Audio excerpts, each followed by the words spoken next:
pipe fitters, the unions, all of them, just all of them, they up with it, when the water get green, you know what I'm saying? I mean, they should not get green, they turn it green. There's something else they do with the ducks, they doing, I don't know the significance of that, they put these rubber duckies in the water. We want to do this thing by turning the water, Chicago River, black every year. And first, I initially thought, you know what I'm saying,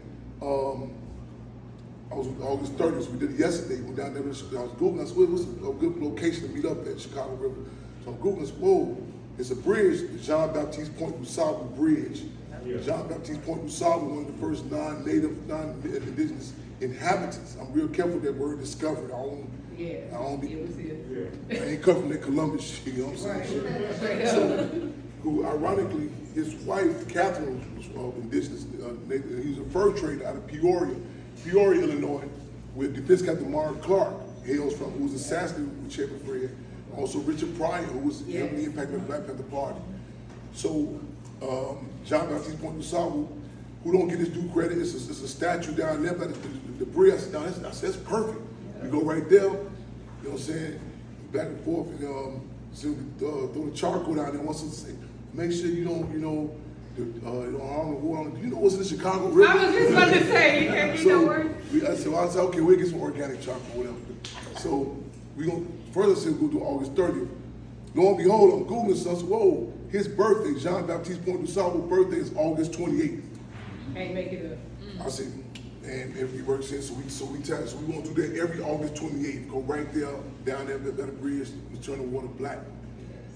This street sign, the time it is, I said, and I really, there's some more moves we're working on too. But initially in 2004, we fought to get the street down to Chairman Fred happening. A lot of contradictions were exposed. A lot of, and see, a lot of times people don't want they once told me yesterday, Chairman, I hate you going through what you're going through.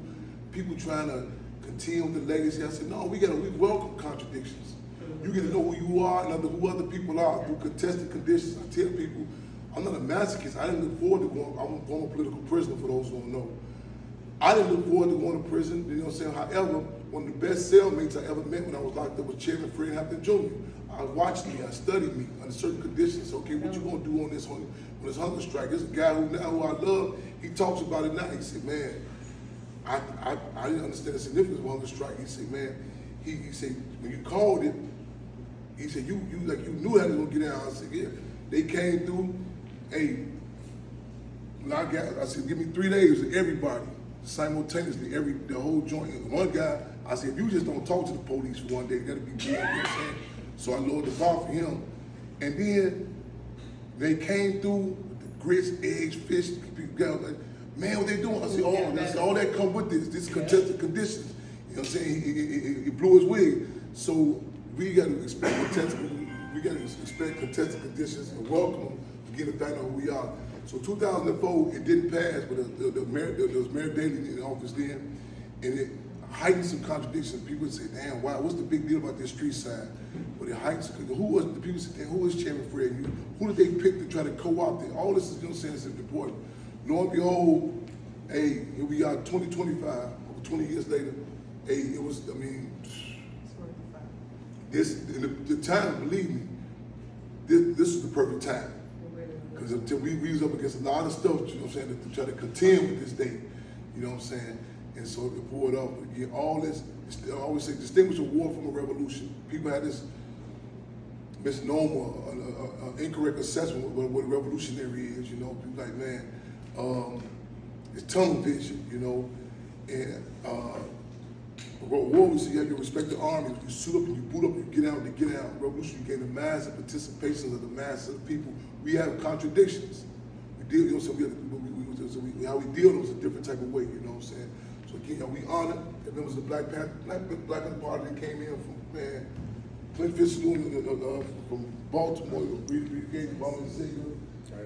I appreciate y'all, you know what I'm saying, the consistency. And like I say, Mama Pam Africa had to leave out another Yvonne Orr, whose father, Deborah Orr Africa.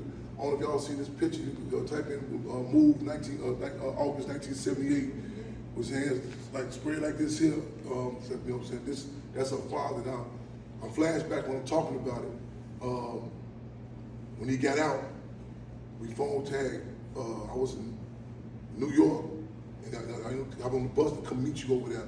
And I remember just hitting that table just in time when he had got out. And these are some of the real models, you know what I'm saying, that we have in our community. Her mother was, you know what I'm saying, Deputy Minister of Culture for the Black Panther Party. You know what I'm saying, Chuckles, you know what I'm saying, these are some people that we should know about. This should be ingrained in our everyday conversations. I'm just fortunate to have everybody here.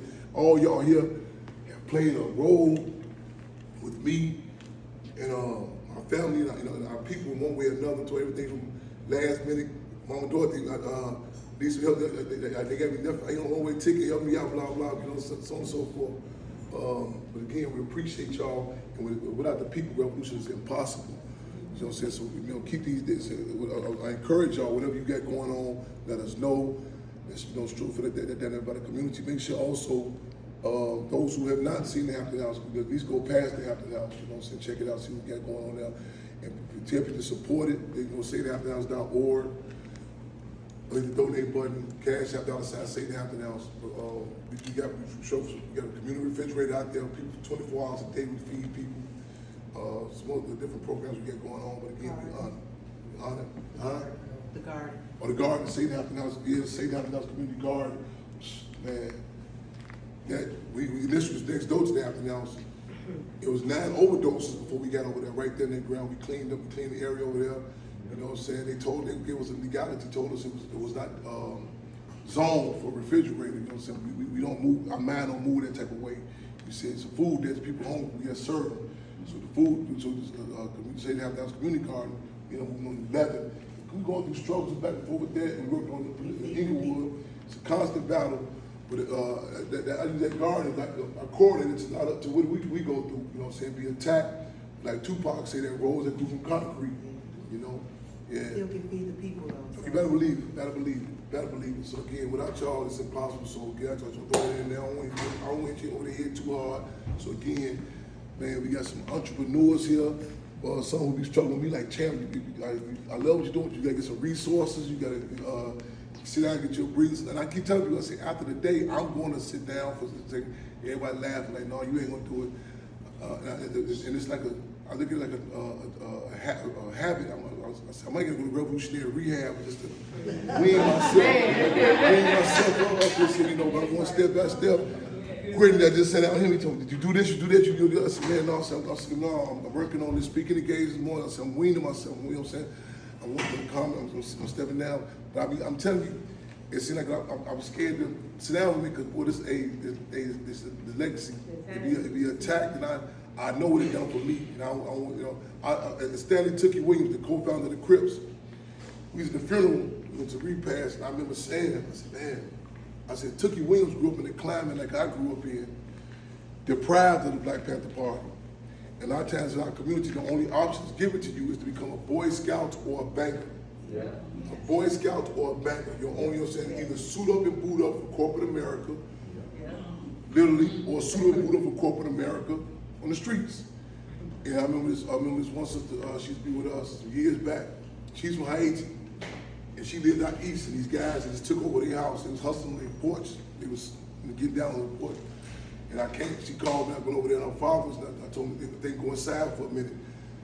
And we had some conversations, so they came back, they came back outside, the brothers was, sweeping the porch up, And she said, I don't understand you. She said, man, you read books, you do this, you know what I'm saying, but then in the streets, you know what I'm saying, she said, what are you, a political thug? I don't know what you know what I'm saying? And even with Pac, my mother comrade, of course, she said, Pac needed organization, and organization needed Pac. Yes. A lot of people, they have no frame of reference. They'll say, a lot of people talk about why he come to LA, why he come. You can't, this man, this man, DNA is serious. I'm telling you, I watched the brother speak yesterday. I said, damn, he hit me when he moved his hands. I said, damn, this is daddy. You know what I'm saying? I can see it. And to be, and I tell you this, we need this, you know what I'm saying? That organization is not to say this individual ain't nothing, but some people need this. And I say, this is, how they say in church, this is my calling. And but again, if the climate wasn't conducive to people, you couldn't be what you want to be. Because some people don't know what a servant is. You know what I'm saying? You know, slave is, you know what I'm saying? They think you're a Vic, you know what I'm saying? You know what I'm saying? You serve the people, or you gotta be something. And I tell people, don't get it twisted. You know what I'm saying? You hear about Chairman Fred organized the Rainbow Coalition? Don't get this twisted. You know, just kumbaya. You know what I'm saying? It's a lot of other stuff that it's not in your books that have to go down there. You know what I'm saying? Be clear. The FBI told the vice lords they give 16th Street. If the Panther Party couldn't open their free medicine on 16th Street. There was some conversations that had to happen. You know what I'm saying? The Wendy brothers was a point of unity. You know what I'm saying? There was in fact, we welcome it. You know what I'm saying? Because you want those contested conditions. You know what I'm saying? There was a climate. When the devil disciples said the black disciples, you know, they worked the free breakfast program. You know what I'm saying? And that balance, a lot of times we're given a misnomer about this abstract definition of love. Like the guy told me the other day, he said, man, love is an action word. I said, I like that quote. I like that, man. You know what I'm saying? A lot of times we oh man, so you get right on. Man, we need some concrete support. Support your troops. Support those who like to get down for you. You know what I'm saying? Real talk. You know what I'm saying? And commend those who doing the right thing. So again, I commend you all, taking time out y'all days, y'all making y'all trips up here. This, you know, see, this ain't no state. Even well, in some sense, the state is acknowledging this city. You know what I'm saying? But it's still like a taboo word. So the elementary school across the house where Chairman Fred grew up at, right, early. The school's right there. He went to that school. And we got none of them children knew who he was when we first got over there. None of them children knew who he was. And we struggled. We got over there, you know what I'm saying? And one lady said, she said, because of you all being here, my son need a bigger t-shirt size. I said, yeah. She said, well, I said, why? She said, he walk with his chest out now. Yeah. She said, him and his friends be bragging, man. I'm probably sitting in his desk. That one the desk. Man. You know what I'm saying? He changed you. He went to Brownsville East High School. What's her name? Sheila Johnson, the former CEO of BET. She went to Proviso East. Billionaire now. She got the prom queen at the high school, but not initially. They said, "Won't gonna be no black prom queen up there." Fred Hampton, before he became chairman, Fred, he challenged that contradiction. Yeah, that's how she got the prom queen at the high school. Yeah. You know what I'm saying? That corner on 17, that's where they gave the ice cream truck robbery case at. The new ice cream truck robbery case. You know what I'm saying? I did a funeral for the brother who told the police he done it. They told me we want Chairman Fred. They sent him to Stateville prison. When you get to Stateville, they would call you by your number, not your name. Whenever they call him by number, his only response, if he responded, was, I'm Deputy Chairman Fred Hampton, Illinois Chapter Chairman of the Black Panther Party. They say he was criminally mentally insane for refusing to answer to a number. They transferred him to Menard. When he got to Menard, I met the same guys who told me the story. These one guy, I just done their funeral. We raised money to bring their bodies back. They was locked up in 1969. They was locked up in 1999 when I was there. This brother told me, he said, man, their hustle was to take out problem prisons for the administration. That was their hustle. Wow. And the plan was to hit Chairman Fred when he got down there. They told me that they met when he got over in Menard. Man, when he talked to them, they told him, man, if he politicized them, they told the warden, we on Chairman Fred's security. Anything happened, we gonna be accountable for it. It's real talk. And because of the stance he took, they gotta call you by your last name now. Yeah. He was released from appeal bond August 13th, 1969.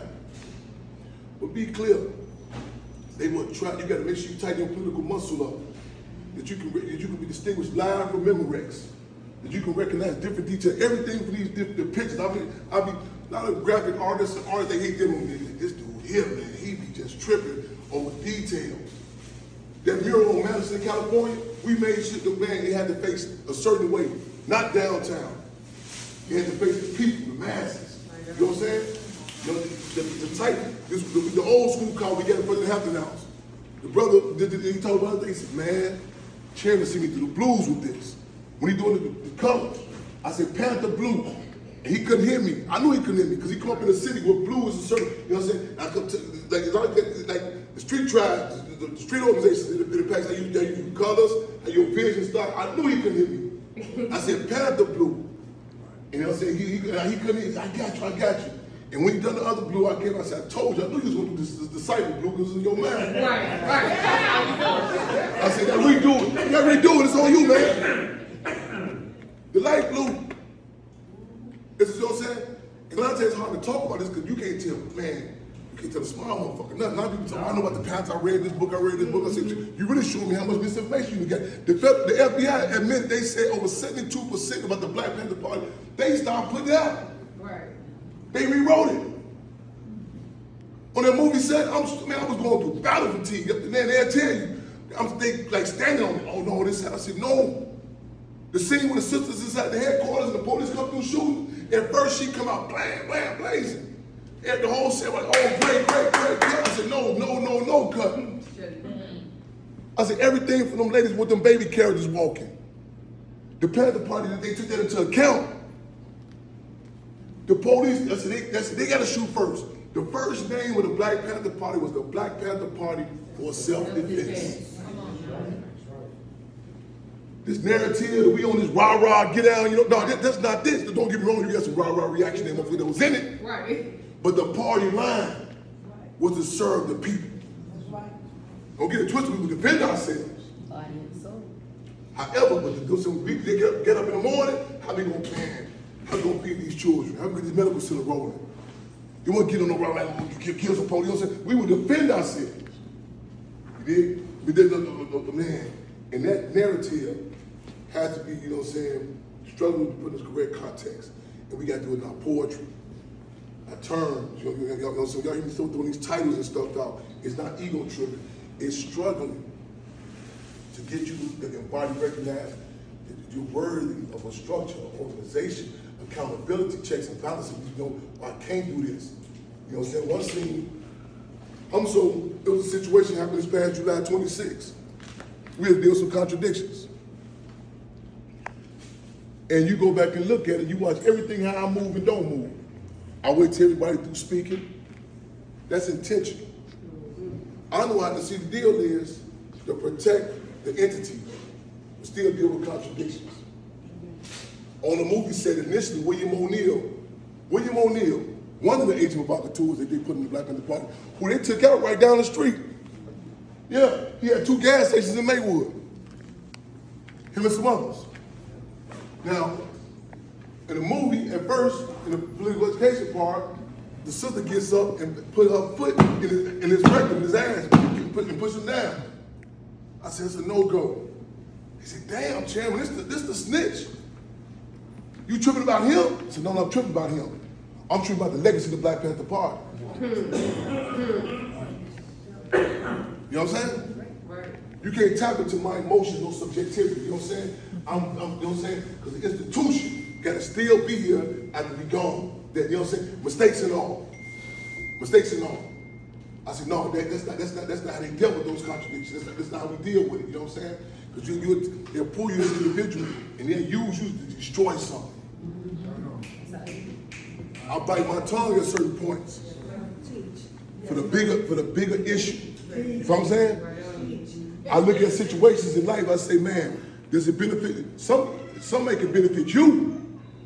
And so I'm in situations, including that movie set, where I could have, as Tupac say, shut my big mouth and get a personal big payoff. But politically, how does it balance out? There's certain things you can go back and do and say, man, that's a good move for you, but how does it impact the people? You know what I'm saying? Yeah, and some people, you can look and say, no, that's a good move for you. You know what I'm saying? How does it serve the people? And I got to show a lot of people, stop coming in the mindset that everybody's about the people. And stop coming in the, you know what I'm saying? Man, everybody, we got to get a structure, a name to recognize this what it is. A lot of people, they tell you what they own.